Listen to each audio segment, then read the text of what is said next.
अगर इस्लाम धर्म को जानना है तो सबसे पहले मदरसे को जानना होगा।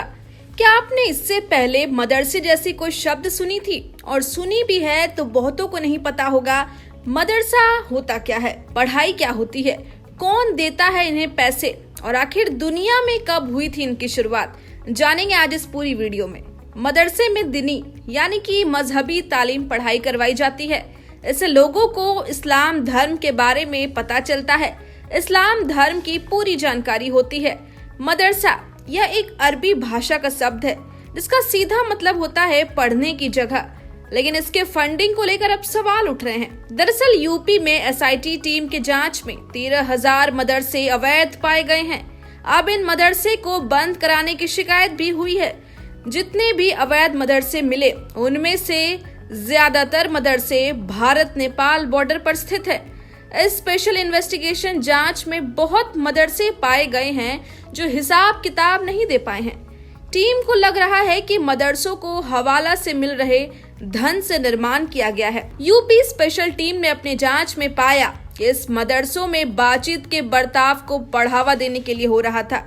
इतना ही नहीं, मदरसों का इस्तेमाल भारत विरोधी बर्ताव के लिए भी किया जा रहा था और अंदाजा लगाया जा रहा है कि गुजरे कुछ सालों में नेपाल सीमा से लगे शहरों के 80 मदरसों में विदेशों से लगभग 100 रुपए फंडिंग हुई है।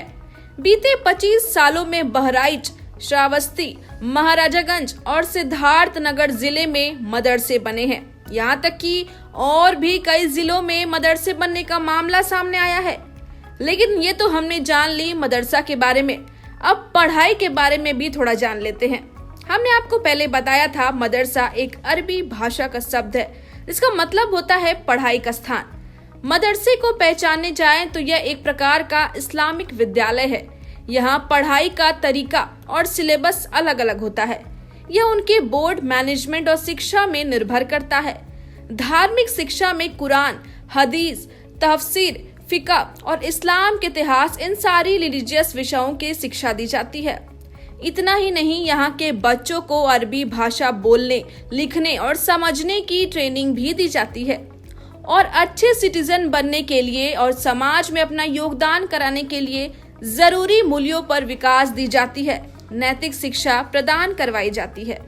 यहाँ 2 तरह के सिलेबस होते हैं, एक तो दिनिया, दूसरा आधुनिक। दिनिया में धार्मिक विषयों की शिक्षा दी जाती है जैसे कुरान, हदीस, तफसीर, फिका और इस्लामिक इतिहास। वहीं आधुनिक के सामान्य विषयों की शिक्षा दी जाती है जैसे विज्ञान, हिंदी, गणित, अंग्रेजी और सामाजिक विज्ञान।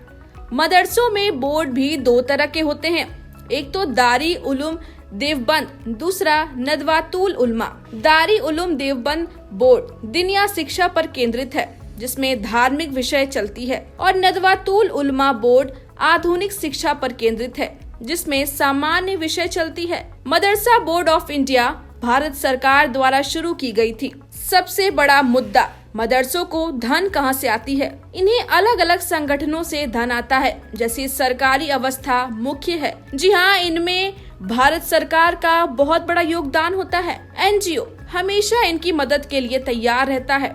साथ ही इन्हें कुछ धार्मिक स्थलों से भी धन मुहैया होते हैं। तो क्या आपने इससे पहले मदरसा और इनसे जुड़ी जानकारी के बारे में सुना था? कमेंट में बताएं और वीडियो पसंद आई हो तो लाइक और शेयर करना ना भूलें।